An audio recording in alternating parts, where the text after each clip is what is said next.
A TinySeed live stream Q&A.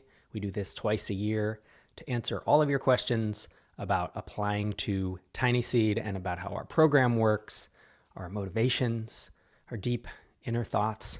It's all the fun stuff. So thanks for joining me today. I'm going to have a couple compatriots coming on this live stream here in a moment. This is one of the fun things of the year to do. There's a lot of energy, a lot of folks show up, and we always wind up with amazing questions. So as you file your way into this live stream, I would love to ask for your questions. If you have questions about how TinySeed works, about applying, really just about anything have to do with our program, drop it in the chat on whatever medium or website or app that you are watching this on, and my team will grab them, throw them in our handy trusty doc, and we will answer them as soon as possible. And with that, I would love to bring on TinySeed's head of product. You might know her as Tracy Makes, but alas, she has changed her handle to tracyosborn.com on Blue Sky, which doesn't have the same ring, but this is Tracy. It still says Tracy Makes there. Actually, I forgot to change it. I was like, I'm just so used to being Tracy Makes. Ladies and gentlemen, Tracy Makes. Yay! And happy to be here. Excited to do this for another round. Yeah, I don't think there's anything else I would say. Super excited. Thanks for coming, Tracy. This is like our 10th one of these, and I know, right? Each one's like, fun. Am I going to be on the next one? I don't know. We'll see. This might be my last one. We'll see if you qualify. It's great to have you. But these are always fun, even though we've done a lot of them. And with that, let's bring on our EMEA program director himself, Mr. Alex McQuade. Welcome to the show. Hello. How's it going, everyone? I am excited to be here, and I am even more excited to be jumping into questions. I'm ready to go, so I don't think I need to say anything else. Let's do it. Let's roll. Yeah, I'm really excited. I mean, I think we all are to be opening up applications for this batch. It's our spring 2025 batch, but we wanted to share a few updates before we do that. And with that, I will pass it over to Tracy Osborn, talking about a few changes we're making to the program this time around.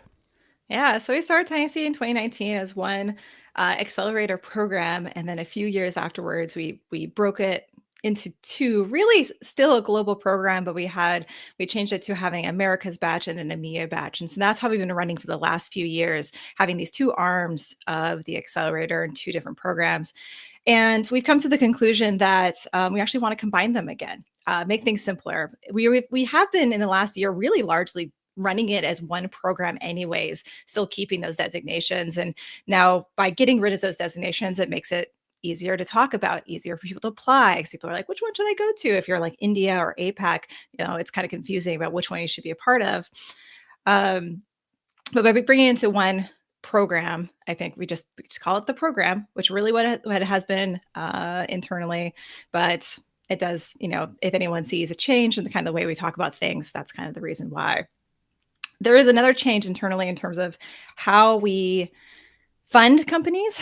This one is kind of a dramatic change. We can accept applications from every country, and we can accept applications from every company entity.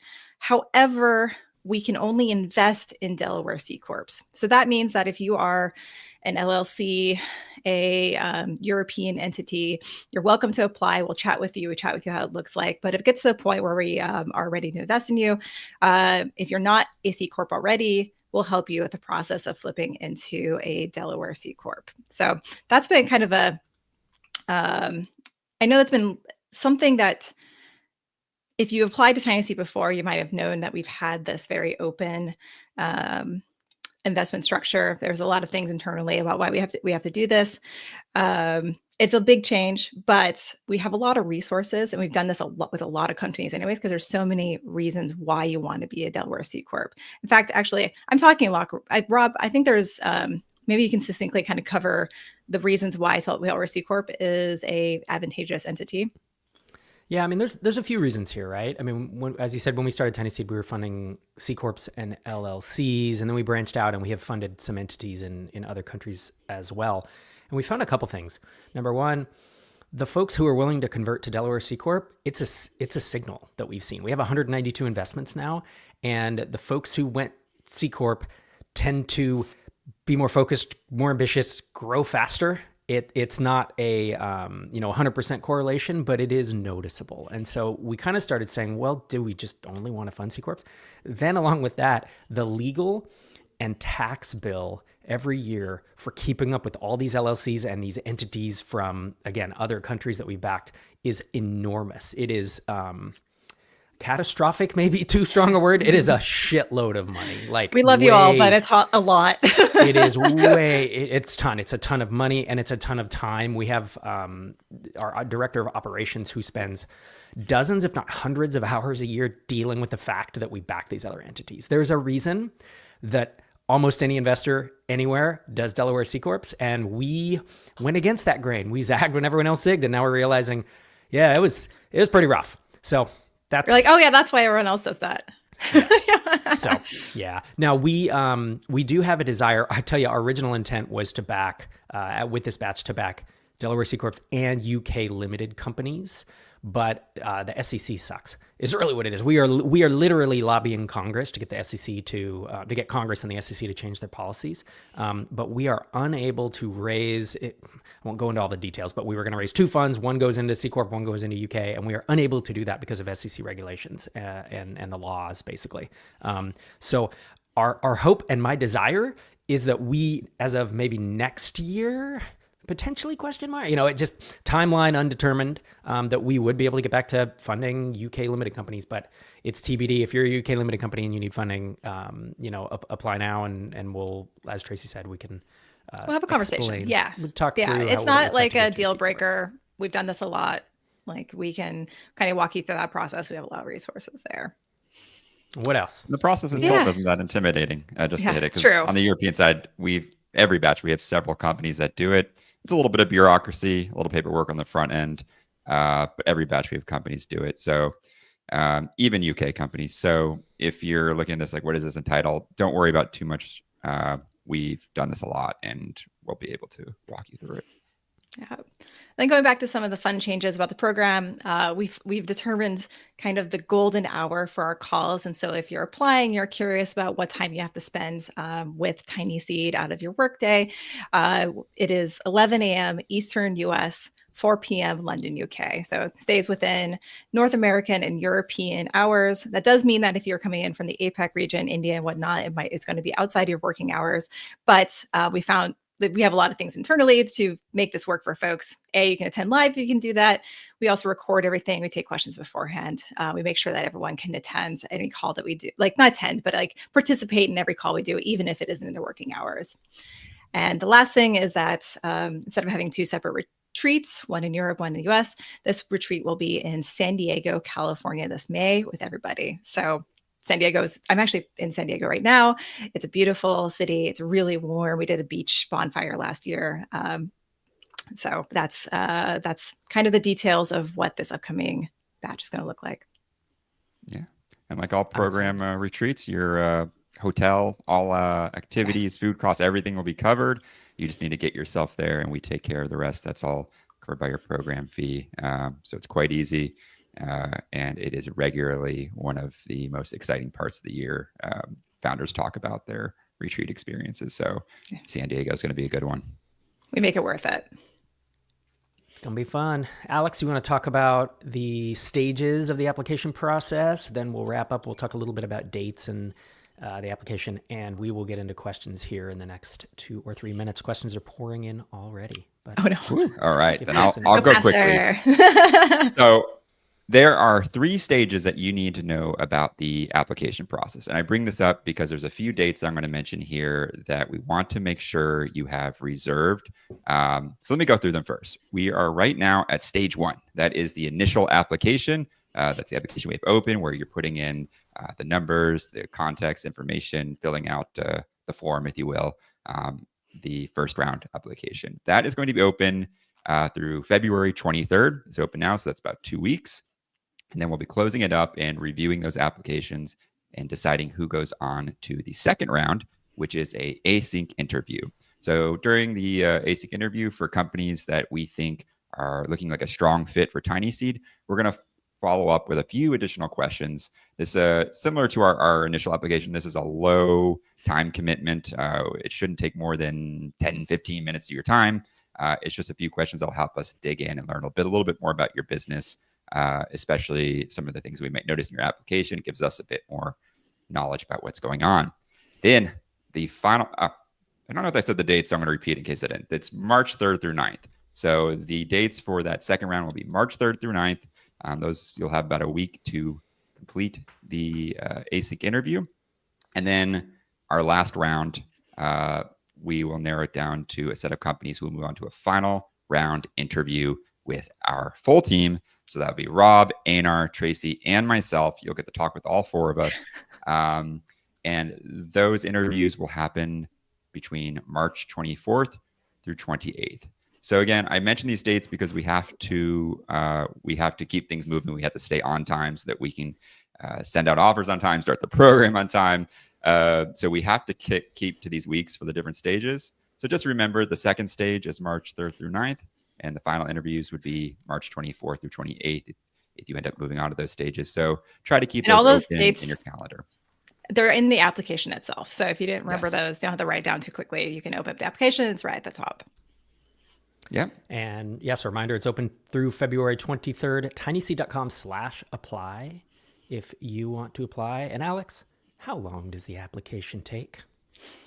It's not long at all. If you know your numbers, it really shouldn't take you more than 10, 15 minutes, I think. And honestly, it's a good exercise too. I know we say this all the time, but a lot of people have told us that they fill it out every round as a bit of a business exercise.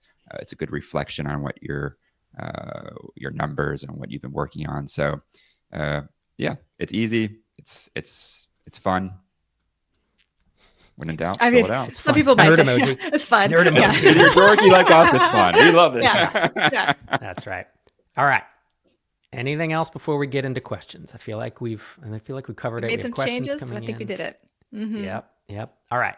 So if you have questions, make sure you're adding them. I think the primary place our production team's looking is a YouTube chat, but we will also be monitoring LinkedIn and X Twitter, assuming the stream went live this time. So with that, let's dive into our first question from John Bear from YouTube. What are the youngest and oldest founders that you've had? And my answer is, I have no idea, because we don't ask how old people are because it's not relevant to backing them. If I were to guess, I think our youngest is 20? 21? Early 20s. Yeah. And oldest in their 60s, I'm sure. I'm sure we've gone the whole range. Yeah. And it's also not skewed in any direction. We don't know the numbers, but like we have fair representation from all age brackets. It's not like it's not like a typical, like maybe, a venture fund or an accelerator. It's a bunch of 22-year-olds or whatever. Yeah, we skew a little bit older, like people with families, skewing a little bit older. It doesn't have to be, but it doesn't have to be. Yeah, but that's if you're coming in. We've had this question before. People say like, "Oh, I have a family. Is this does this work with my schedule?" Absolutely, because of what 80%, maybe more. It feels like have a family and kids, and they're juggling all those kind of things. Yeah, exactly. So it's something that we've. I think I'm quite proud of it. Rather, as compared to some other accelerator programs that might be just like, hey, be early 20s, boom, boom, boom, go, like kill yourself. Like that's definitely not what we're trying to do. We want to make sure it works with you and your family and vacations and all that. Yeah. Yeah. I think I wouldn't let age be a concern. I think if you were 21 and you wanted to apply, or if you were 65 and wanted to apply, or 70, whatever, it just doesn't matter. The first thing that I look at when I look at a TinySeed application are the numbers. I look at the business because that gives me a picture. And then I look at the stuff around it. There's, the founders and this and that, and the idea even, that's like the third thing I look at. It's like, I want to get a feeling like if the business is growing and has really good numbers, it's something that I'm excited about. So thanks for that question, John. Next question is from Techondro on YouTube. Is it possible or convenient to apply simultaneously to TinySeed and others like Y Combinator? It is. I mean, I don't know if it's convenient, but it is definitely possible because we have folks all the time who apply to either TinySeed and then YC, YC and then TinySeed. And sometimes if the application periods aren't typically open at the same time, but I don't know, we don't have a bias against that happening for sure. Now, what we would encourage you to do is we tend to be the first check into companies. So if you've started talking to some angels and you're thinking about it, don't sign a safe for 25K and then apply to TinySeed, and then it just gets complicated. So in general, I would wait to see if we get into TinySeed, close our investment round, and then if you want to raise additional funding in addition to what we invest, then 2 months, 3 months, however many months later, you raise, and you can typically raise at 2x, 3x our valuation, because it's called the halo effect. When TinySeed anoints you with, the golden, exactly. Your valuation goes up overnight. And so don't raise at a low valuation when, and it complicates things as well, because we have a side letter and this and that. So in general, it's not that we don't, it's not that we don't fund companies who've had prior funding, because we have done that. It just always makes it a little more complicated. And if you sign something weeks or a month or two right before TinySeed, it's kind of a pain to deal with. But we had a few folks come into TinySeed, do the TinySeed program, and now have gone through Y Combinator. So that's also that's something that we've dealt with quite a few times with the prior TinySeed companies. Not dealt with. Excitedly, joyfully celebrated with them. Said congratulations. Yeah. All right. Attila on YouTube asks, I believe I have a great idea I've been working on, but according to your website, applicants should have at least $500 of MRR, monthly recurring revenue. I have 4 customers, but have not reached 500 MRR yet. Should I apply Alex McQuade? So here's the thing. You're going to hear us say this a few times on this call. When in doubt, fill it out. It's one of our mantras. I will give a clarification, though. We do also say, like you noted, that we ask for companies to have above $500 MRR. So please feel free to fill out the application if you're under $500 MRR. But as long as you're comfortable knowing that you most likely won't be able to move forward this round. But in terms of filling it out, we're fine with that. Some people like to fill it out early and start kind of what we call like a track record.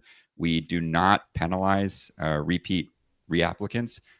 So feel free to fill it out so that you're on our system. Then when you go above $500 of MRR, we can kind of see your progress. Just know that most likely we won't be able to move forward with you this round. All right. Kevin Tam asks, anything for Singapore incorporated country? And I think what they're asking is, can we invest into a Singapore entity? Tracy Osborn. Yes or no? I think this is what, I think Y Combinator invests in was at UK Limited, C Corps, and Singapore, right? Is that correct? I think so. And I think that's because we know that Singapore is one of those entities that's pretty easy to investment in. So I'm glad you asked that. Unfortunately, no. We are stuck with not stuck, but you know what I mean. Just focusing on focusing. There we go. Mm-hmm. Yep. Yeah. So no Singapore. We've never invested in a Singaporean entity though. We haven't. Yeah, we haven't. Maybe something in the future, but probably not. I don't know. It's right now. No, not Singapore, UK, or excuse me. No Singapore, no UK Limited at the moment. Just C Corp. Roger asks, do you invest in Delaware C Corps pre-seed? Alex? I'm assuming that means, yeah, go ahead. Just like, can you be first money in? I think, is it before we raise the seed round? Absolutely. Yeah. We're an accelerator round. We want to be the first money in. Heck yes. If you have progress, if you have revenue, if you have a real business, we want to talk to you. All right. Tomek asks, how would you approach target market estimation? Either of you have thoughts? I know what I would do. GPT.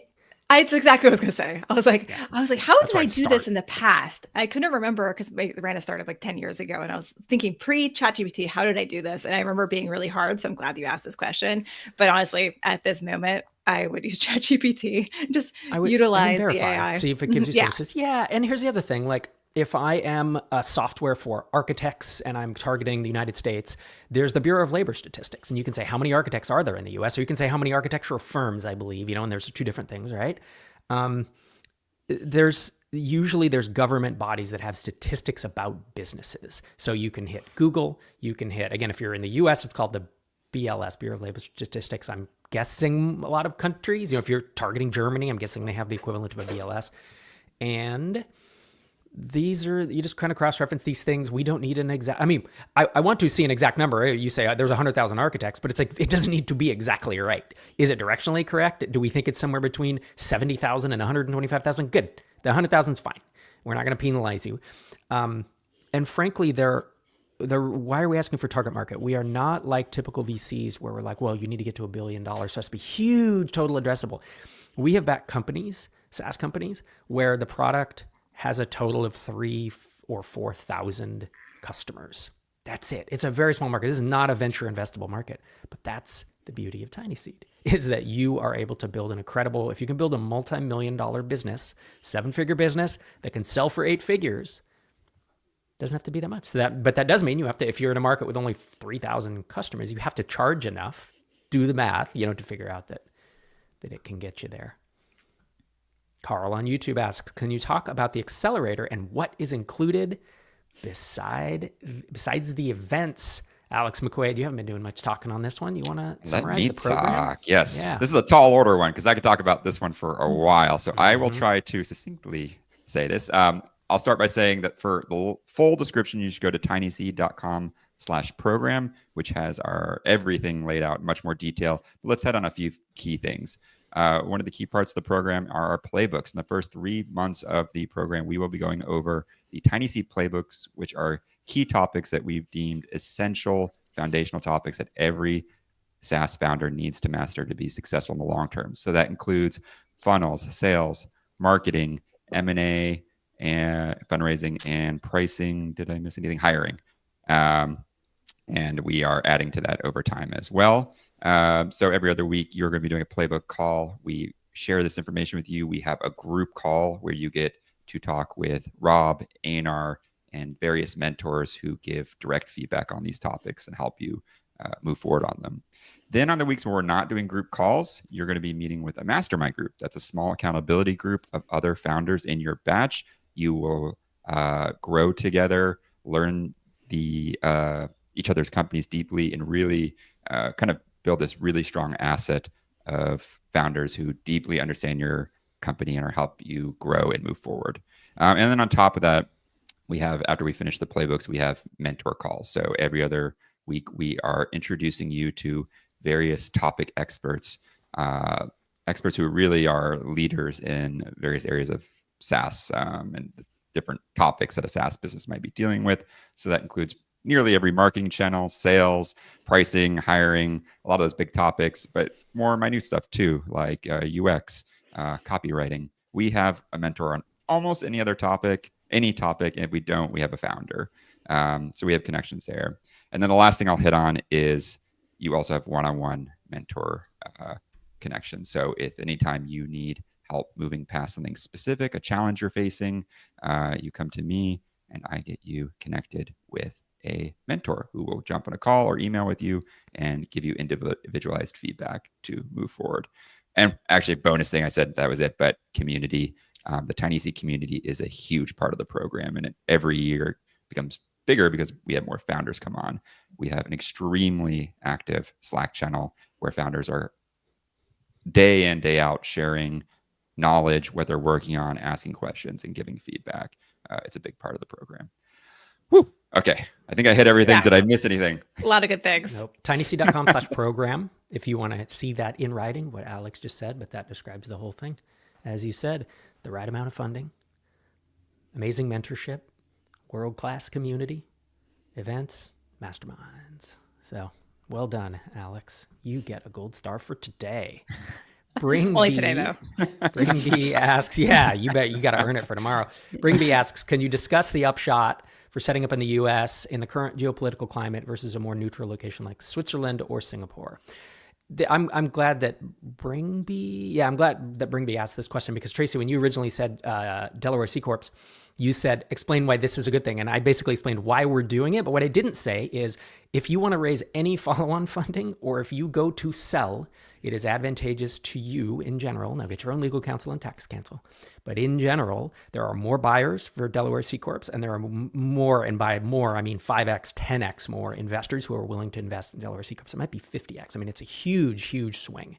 So that is why it's advantageous to you as a company. The upshot is it's right or wrong, geopolitical or not, Switzerland or Singapore. it's just the way things are. It's the way the marketplace, it's the way the market has operated, because venture capital started in the US. And I don't know what exactly the numbers are, but it's the vast, vast majority of venture investment into startups is done in the US. There is a scene in Europe, of course. There is a scene in Asia and APAC. But it's still the leader. It just is. And so follow-on funding, exits, that's the advantage. As well as we don't have to spend 6 figures a year in legal and taxes to dealing with it. All right, Simon on YouTube. We are about to sign our first customer, which will get us above 500 MRR. I'm confident I'm going to get this signed ahead of you making your final decision, but not for the application deadline. Thoughts? What do you think, Tracy? Fill it out. Should Simon apply? Fill it out anyway. Is Simon in doubt? What should he do? Yeah. You should always, Simon, if you're in doubt, fill it out. That said, keep in mind that a lot of the reason why we have this revenue requirement is that a lot of things change after you start signing customers. And so even if you're just about to sign your first company, you're probably still too early to take advantage of the program, because you're maybe learning a lot with that first customer, which is why if you have one customer on the application, you're right at that MRR level, chances are unlikely that we would move forward, because we want to make sure that you get all the good stuff around scaling and growing when you have multiple customers after you learn everything you're going to learn with your first customer. So it just you wouldn't get as much out of the program, even if you're just starting to work with your first customer. Yeah, it's a good way to say it. Like I have a harder time helping people who have one customer and $500 MRR. It's like, the further along you are within reason, like the more we can help you. And frankly, the number of companies, the number of founders that I've seen raise a small round, an accelerator round, 100 to 300 or 400,000 before they have product market fit and just burn through it and not find product market fit, it's a lot. And so we don't want you to make that mistake. The more you can get close to product market fit, which, is measured in different ways, but one of those is revenue and retention. The closer you can be, we can add fuel, gasoline, and accelerate that. I'm mixing metaphors here, but we can add fuel to the fire. It's just easier to do. You'll get more out of the program, and we can help you more if you're a little further along. Kayuri asks on YouTube, the application says we need ARR of $500. It actually says MRR. $500. Can we still apply if there is no revenue or paying customers? Alex McQuade, can Kayuri still apply? Similar to the previous question, yes, you can still apply. There's no blocker. We're not going to stop you from applying, but we won't be able to move forward. So please feel free to fill it out, especially if you want to get on our radar, as long as you're comfortable knowing that it won't work out this round. Foundation Roster asks, can you elaborate more on strong fit? That phrase is in quotes. I believe, Tracy, do you feel like Foundation Roster is asking what is a strong fit for the That's what I was TinySeed thinking. program? Yeah. Yeah. So I'll rattle off a couple things. B2B SaaS with revenue. There we are. So B2B, I was pausing for effect, but like B2B means that you are selling to other businesses, not to consumers. Okay. And there's a bunch of reasons for that. I have reams of books, YouTube videos, and podcasts where I've talked about why B2C is not good to invest in. They're just not great businesses. B2B, and then SaaS, which is what? Software as a service. Okay, the software part means that you're not a consulting firm. Now you can have some services, but we don't want to include those in your MRR. We are backing software companies with software revenue. And as a service is a lame way of saying it's a subscription. It's really what it is. So are you subscription or are you one time? So just within B2B SaaS, it says a lot about your business. Most of the companies that we fund are between 2K MRR and 30 or 40K MRR. Most, but not all. We have funded below 2,000. That's why our minimum to apply is 500, because we find there's some companies at 800 or 700 or 1,000 where we're like, you know what? This is a real interesting business. Really like the founder. The numbers are good. Whatever, right? There's Those are things. Any other, I mean, that's strong fit from our perspective, right? Of, at least in my head, as I'm rating and talking to founders. We're also like, a strong fit is one that doesn't have a bunch of red flags. There's a lot of businesses with, ooh, we're at 5K MRR, but our churn is 20% per month. And it's like, well, you got to work on that. You know, that's probably not a strong fit. We can maybe help with that, but it depends on the reasons. And we'll talk about that in the interview. Tracy, anything I'm missing, or Alex, anything I'm missing with strong fit? We have a blog post. So there's a blog post, I believe it's titled, well, Who are the Best Fit Startups for TinySeed? So if you go into tinyseed.com/latest, which is our blog, it's also, you can see that on the nav bar. If you go to Accelerator Experience, it should be pretty easy to find. So it goes over a few other things that we look at that are not, and a few things are like, they're not deal breakers, but it'll explain things that are like yellow flags that we may follow up on. For example, like 4 founders. There's a lot of, it's hard to get things done when you have a lot of founders. So 4 founders and up, we might ask more questions about that. I think churn you covered, MRR, forget what else is in that blog post. Platform risk. Yes, exactly. Low revenue growth. Yeah. Ambition is one that I don't know if we hit on. Rob, you hit on an earlier question, but I think it's important because, you know, we're also looking for companies that are aiming to hit a certain level. You know, some companies are looking more to build a lifestyle business, which there is nothing wrong with that, and we do appreciate it. But at TinySeed, we're looking for companies that have ambition to build up to the 1, 3, 5 million and beyond ARR point, and that are capable of doing that. And so we're looking for founders who have that ambition. And part of that too, I would say, is a bit of a program fit. So we're also looking. Some people are just looking for funding, and that's fine in general as well. But we're looking for founders who are excited about the mentorship and knowledge that we have available and that are going to put it to use. So we're often looking at program fit. Like, is this founder really going to, you know, we have the knowledge here. Are you going to take it? Are you going to run with it? Is this the type of founder who can implement and make things happen? I have one more thing, actually. I know we should move on, but something we haven't mentioned before is someone who is excited about focusing on the thing that we're investing in. I know there's a lot of indie hackers out there that are really excited about launching lots of little things. You know, it might get investment for one thing, but then working on another thing. We really want to make sure that you are 100% focused on the thing that we're investing in. Mm-hmm. Focus. Thanks, Tracy, for calling that one out, because it's important. So thanks for that question, Foundation Roster. Sammy asks, what's the conversion rate of applicants to interviewees? And I don't know. 5%, 10? No, it's got to be 10 or 15%. Is it that high? Somewhere in that range. Well, actually, no. Yeah, you're right. I think it's 15 because looking at my own internal rate, I say like 15, maybe in some years 20%. Right, and there's different. That'd be the first round interview, right? Yeah. First and then round it only. gets smaller for. Right. It's a funnel if you think about it. And then Sammy's second question, if someone isn't selected for an interview, do you provide feedback, and is the decision final? So we cannot provide, I mean, we get hundreds upon hundreds of applications. We can't possibly give feedback to everyone.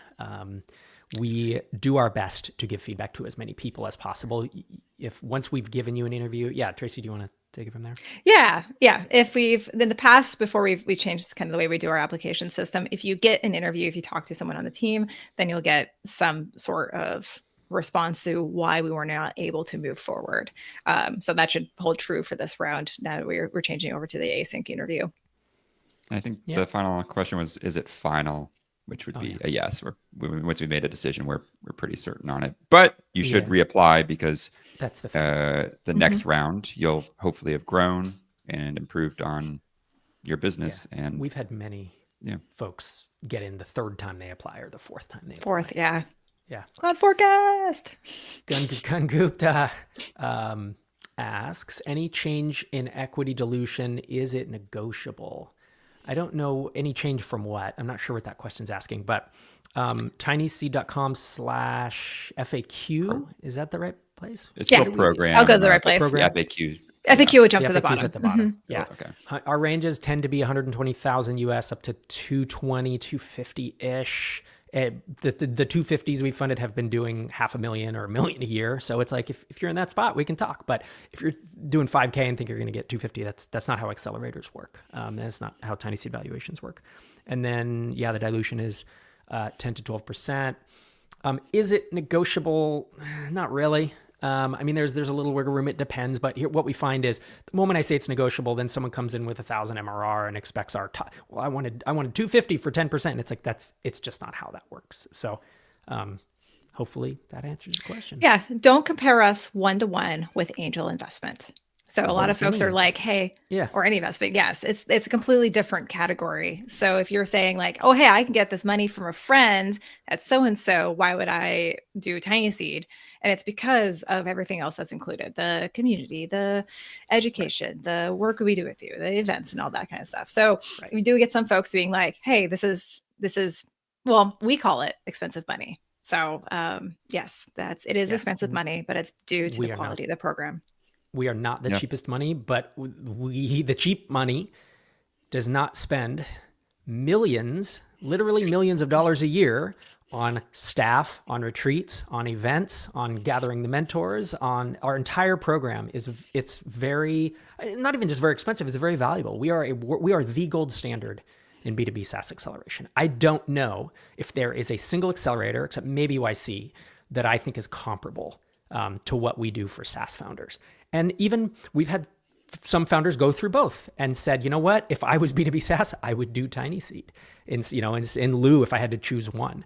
So that's the value that we bring. We are not the cheapest money. We don't aspire to be. We don't play valuation Olympics. You can totally go raise at 2 or 3 times the valuation from the dentist down the street or from an angel investment group. And they will tell you, well, the valuation is really important. And we will tell you growth is really important and we can help you get there. In fact, I think, it's common. I don't say every application, but we often get applicants who don't even need the money. And they'll just say, like, oh, I am in this for the mentorship.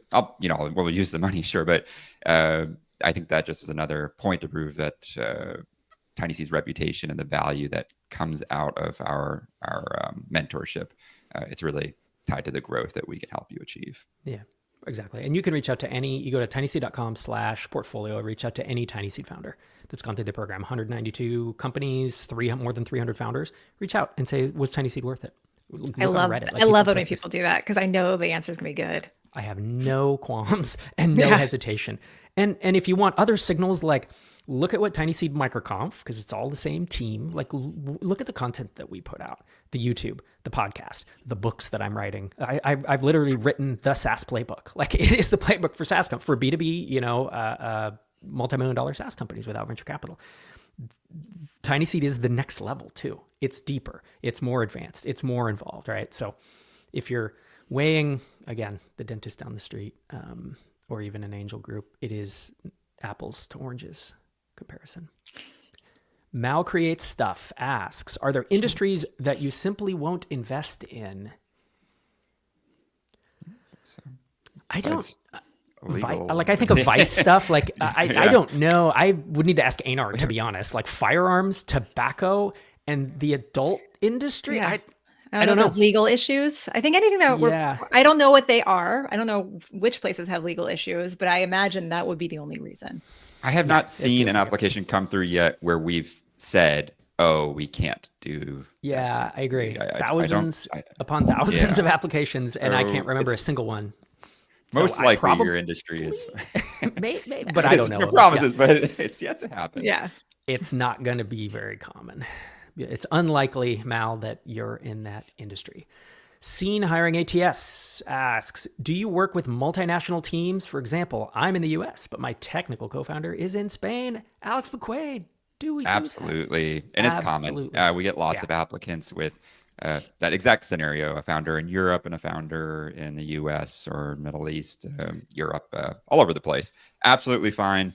And it's also one of the benefits now that we have a clear time for our group calls. Both founders now can know, okay, this is when the call is going to be and plan around that.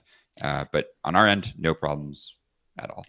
There's been this has happened multiple times where we've had our in-person kickoff event, and the founders coming in are meeting each other in person for the first time at our event. So I'm always super jazzed for that, to be able to facilitate them getting together in person. There is a question, producer Ron, just a heads up. I just want to answer this last part of Gun Gupta's question, which is, can you explain how you provide mentorship and assist in growth? And I think we've kind of done that. But the question that I want to answer is, do you also assist in B2B client introductions? So that's saying like, do we find customers for you? I think is what you're asking. And no, we don't. You're the founder. You're running the company. We give you advice and mentorship and intros to folks who can give you advice and mentorship, or even consult with you, or they're going to help you learn how to do that yourself. And I don't know, in fact, if an accelerator or a venture capitalist or an investor tells you they're going to get you a bunch of client introductions, I have never, ever heard that happen. Mm-hmm. I've heard of people saying, oh, I just got Yes. this investor and this happened. And then I've heard a lot of folks from afterwards saying that actually didn't happen in the way that I expected it to. Exactly. Yeah. So don't expect that from anyone. And I think maybe we're the honest ones who just say, no, but we're going to give you, as much help and advice and mentorship and playbook on that topic as possible. Matthew asks, my company is currently structured in the US as an LLC with partners. Is it required that we restructure into a Delaware C Corp prior to application, or can we restructure post-acceptance? What do you think? Post-acceptance. There you go. Absolutely. You do not need to by far the most common. do that now. Yeah. Yep. I think it's a good reminder for anybody out there, again, if you aren't currently a US Delaware C Corp, don't worry. You don't need to do anything, and there's no points against you for having a different incorporation. If we end up moving forward, then that would be the time to reincorporate. I won't go too much into the details, but we have a due diligence process where we'll introduce you to our legal team who will write out all the steps. And one of the nice things about the US Delaware C Corp structure is that, like Rob said, it is extremely popular for good reason. And there are tons of resources, services, and it's been written about 1 million times. The process is very streamlined and publicly known. So it's not it's not an unknown on how to navigate this. There's a lot of services on it. Pizza Party asks, what about a startup with $2,000 on average in lifetime deals sold per month, switching over to monthly subscriptions? So I would need to know more. Yeah, it's kind of like, you're on the edge for me personally. All of us, there's 4 of us that rate the applications. We all have different criteria. It's similar and related, but for me, would I back someone doing only remember I said B2B SaaS, and the as a service thing is monthly annual subscriptions. You're not a SaaS right now. You're software as a lifetime deal. SALD. I just created a new acronym. No, that's really bad. SALD. So I wouldn't back you. We don't back lifetime deals. But if in doubt, you can fill it out and we might have a conversation. And then we might say, hey, to build a great business, you really want to convert to monthly. And you say, oh, I'm already doing that. Great. I'll reapply in 6 months once you've done that. And we would love to have a chat with you. Because a lot of things might change in the way the business runs once you switch over to subscriptions. And that's something will that is change going to a distract you from It getting is. the most out of the program. Again, like a lot of the things we put in place here are to your benefit to make sure that you can actually utilize the information we do. Yep. Robin on YouTube asks, how do I pick a good niche? Ooh, I like this one. This is a whole startup advice question. You know what? Go to saaslaunchpad.co, buy that course. That is 10 hours of content that I put together. Yeah, it's me talking about how to find a good niche. So at least I could talk on this live stream for 9.5 hours, or you could go buy that and watch it at 2x. Save yourself 4 hours and 3/4 of an hour. Alan asks, do you automatically get investment if you are accepted? The answer is yes. The program is investment plus But you get it advice, community. after due diligence. Yes, So it's not like the day that the acceptance comes through, you still need to go. We talk to the lawyers make sure that we can invest in you, make sure all the T's are crossed, the I's are dotted. And the day that we sign the official investment docs, that day we send the wire. Simon asks, your website says you invest between $120,000 and $220,000 USD. How do you decide where in that range you're going to make the offer? We decide based on your business, based on the every business, well, I won't say every business is unique, but every business is at a different point and I think has more potential. And so a business we're like, this business is worth a lot because you have 20K MRR, you're growing 3K per month. That's a fucking great early stage business. That business should get more than someone at 2K who's growing at $200 a month, right? And who has higher churn. There's a bunch of factors that go into it. It's not just revenue and churn or revenue and growth, but those are definitely big factors. So we decide based on the business. Build a great business, and I've said this for a long time. Build your business, not your slide deck. Build your business, not your... Like the best slide deck is revenue going up and to the right, because that's all the story you need. Thanks for that question, Simon. Sammy asks, my software is designed for individual realtors. Would you consider that B2B? Yes, we would. And how do you differentiate between B2B, B2C? Usually it's, are they using it for work? Are they willing to pay for it out of a work budget? And what you'll see is that the two biggest factors are price sensitivity, like can you charge more, or do people just say, oh, it's too expensive? Because with consumers, you raise your price $1, like Netflix raised their price $1 or $2, and the whole fucking internet mutinies, right? With businesses, you raise from $500 to $1,000, and they're like, great, this must be more valuable. Like businesses are much less price sensitive. And the other thing you see is churn. Almost, and I always say almost because I'm couching or hedging my bet. Without exception, consumers churn outrageously high compared to businesses. And in fact, we, in the state of independent SaaS, we've seen that the lower your price point, the higher your churn. It's like a 1-to-1 correlation. And so you see folks selling enterprise deals and the churn is net negative.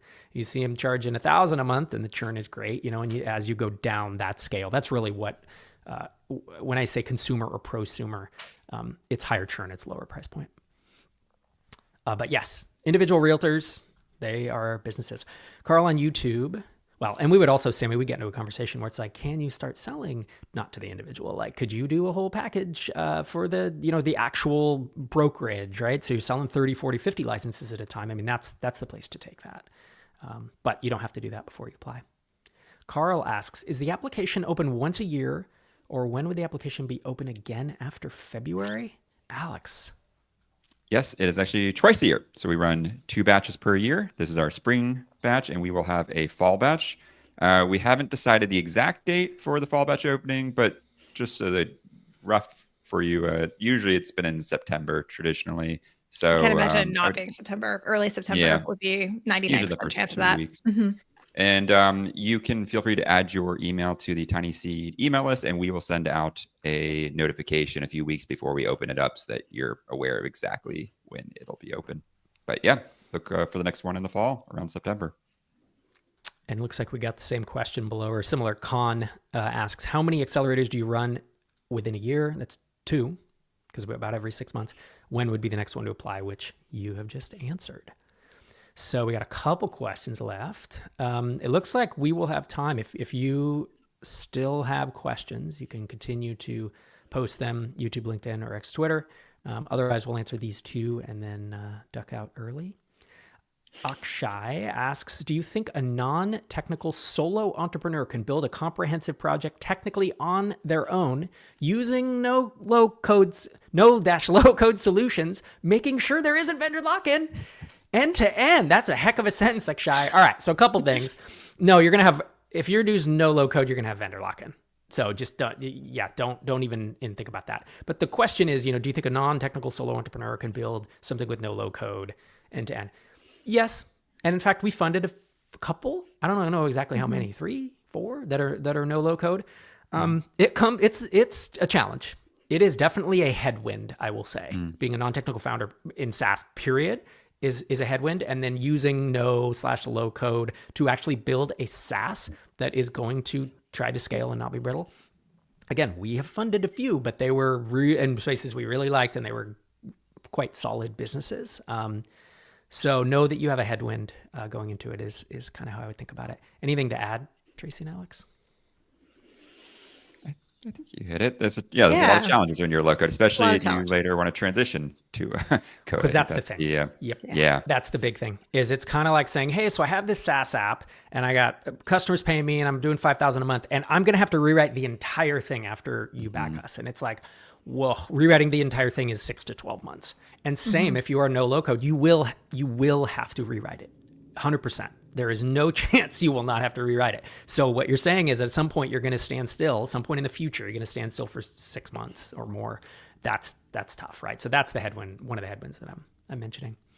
Brandon asks, do you back pre-revenue companies? We do not. Everybody has MRR. Simon asks, how does the typical interaction relationship between TinySeed and funded startups look like after the accelerator is over? I'm so glad they asked this. Thanks. That's a good question. All right, I'm gonna jump in. I started talking, so I'm gonna jump in. Is a year-long accelerator program, and that allows us to create a schedule information that kind of makes sense as everyone's going through this journey together. That said, there's a couple things that we're not going to just duck out and disappear on you as soon as the year is over. We want to continue the conversation, make sure we can get you help. So folks who hit the end of their accelerated year, the main things that change is that they are not going to get a schedule of calls anymore. That said, for any mentor call we do, say we bring on Leanna Patch for copywriting or Joanna Weave for copywriting, or, April Dunford for, positioning. There we go. If we're scheduling a mentor call for a current batch, all alumni have access to that. So they're welcome to join. If there's someone's going through a positioning problem, they see we have a call with April Dunford, I absolutely want the alumni to join and get some help at that time. So they get access to the mentor calls. They still have access to one-on-one interactions with their mentors. So they can ping me or Alex and say like, hey, I want to talk to so-and-so, and we'll make that introduction. And Alex, I think there's a few other things that I'm missing. Maybe over to you. Yeah. I mean, I think Tracy hit it. The structure ends, but you still keep access to all the resources. So that also, besides what Tracy mentioned, also includes the community, the Slack community. You still get access to all of the founders, the other alumni asking questions. We have one of the most popular channels on our Slack channel is Advice Needed. It is super common. And one of the beauties of that channel is you can ask a question and suddenly you are crowdsourcing from 200 intelligent founders answers to difficult questions. You still get access to the events. You still get access to feedback from Rob and Einar from our team, especially, when you reach big strategy type situations, type of decisions that are going to affect the next year or two. It's common for alumni to come to us and ask for feedback. That said, we don't, like to clarify, we don't, we don't force decisions. That's always an advice. That's our type of relationship. I know the question said, what is the investor startup relationship? It's an advisor relationship. Ultimately, it's your decision on whether you want to take our advice. You are the founder, and we respect that. So the long answer, or the short answer to the long answer, is that you keep access to pretty much all of the resources. You just get to kind of do a choose your own adventure style and use them as they are needed. The next 3 questions are great. It just like tease us up. So Foundation Rester asked, I'm still employed elsewhere while growing my business. Does TinySeed require me to quit / go all in? And then Mark Keeling asks, I have 5 young kids and a stable job. Would I need to quit my job when starting TinySeed? So they're the same question. The answer is yes. You do have to. That's the point of the funding. You take the funding such that you can quit the day job and support yourself, or the business is supporting yourself. And the reason for that is what Tony Dev asks, which is, what is the track record for projects where a founder has a day job? And the track record is not good because you're not focused on building your company. You really want to do nights and weekends, and your business will not grow. You don't have the focus. That's the point. We don't make arbitrary rules here at TinySeed, but we have seen, I've seen in my 20 years of folks who keep a day job, and then when they go to quit their day job, suddenly their company takes off. And it's not a coincidence. Over and over. It's focus, focus, focus. That's something that we preach. So yeah, you do have to quit the job. You don't need to do it with the application. You can do it. That's true. When the accelerator starts. You can even do it during because sometimes, we send over an acceptance. You need a couple of weeks to wind down things with your full-time job. there's a period of time between the time that those acceptances go out and the accelerator starts. And so that happens quite a lot, that folks then spend that time winding things down so that they're full time by the time that the accelerator starts, which is for this round, May 1st. MP asks, how do you feel about semi-tech people? I don't know what semi-tech means, but semi-technical, utilizing Cursor and similar tools. I think Cursor and similar tools are great. And in general, I think semi-technical people using Cursor is awesome. That's kind of one of the big boons of AI is it's like a mech suit, right? It like helps us augment stuff. Now, how do I feel about you building a SaaS app and backing it? I would do it, but it's a headwind. The odds of you building something scalable with no bugs, use it as a non-technical or a semi-tech with Cursor is pretty low. I think you'll need a developer, but it depends. Let's say it's a super simple. One of my SaaS apps was called HitTail. It was basically one feature. That's all. It was one feature. It was the whole app was one feature. There were dangers there. There's platform risk and all types of stuff. But as a result, it was a very simple product. Drip was hundreds and hundreds of features because it was in a competitive space. If you were trying to build Drip as a non-technical or a semi-technical with Cursor, I would have I wouldn't believe that you could do it. So it just depends. How complicated is it? How much does it need to scale? I would be thinking, hey, if we give you TinySeed money, like you're going to need to hire a developer to either improve it, rewrite it, or refactor pieces of it would be highly likely. Any other thoughts? All right. Sam asks, would you consider a Delaware LLC? And I think Sam's asking, would you consider investing in a Delaware LLC that had plans to structure the LLC as a worker-owned cooperative with non-voting investor equity pool? Unfortunately, no. C Corps. It's all we can do. Tomek on YouTube asks, what happens if the project doesn't work out as expected? And for example, after 2 to 3 years, the founder decides there is no point in continuing. Do the investment terms cover such a scenario? Yeah, all investment. I mean, that's how investment works.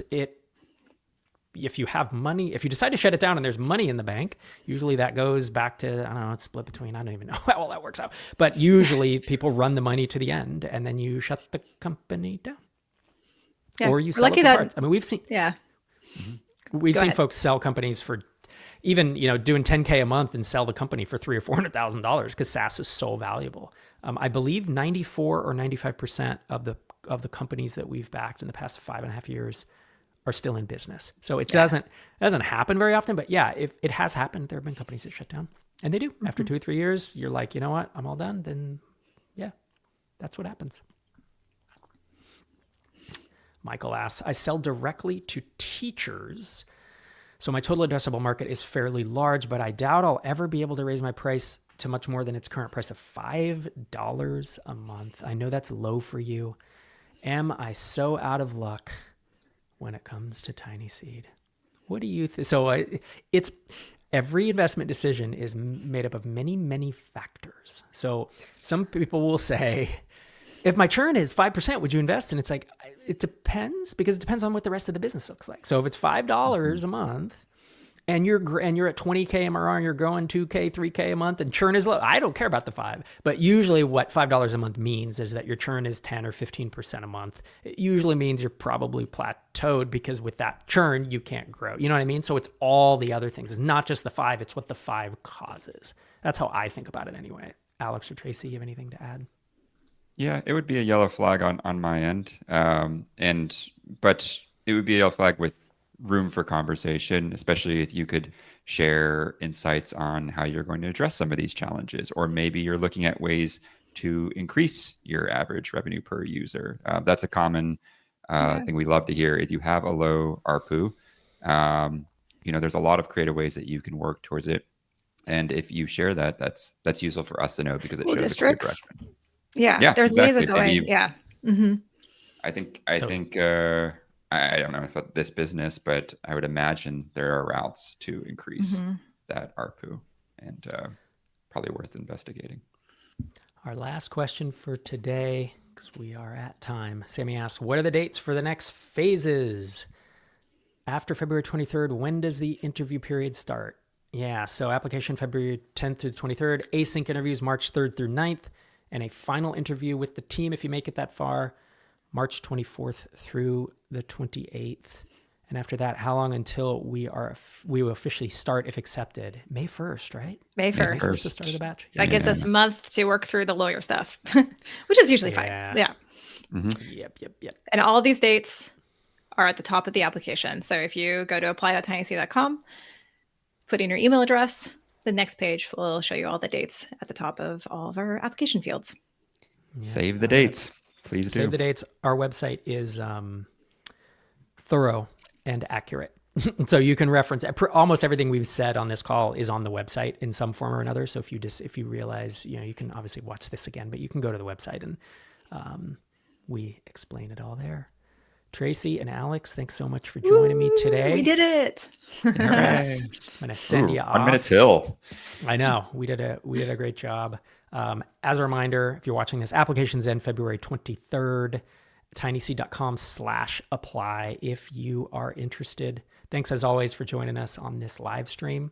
And I look forward to seeing you on the next one. Or, you're on the MicroConf YouTube channel. There's a video coming out this weekend, I think, about pricing or some such thing. So subscribe to this channel if you're not already, because every other week I'm putting out new content that's designed to help SaaS founders. And that's the thing, right? TinySeed is just one aspect of this whole ecosystem that we've built. And even if you don't get into TinySeed, there's still tons of free and low cost education and mastermind matching and even our coaching program that we're launching, SaaSinstitute.com. That's for founders who are further along, $1 million ARR and up.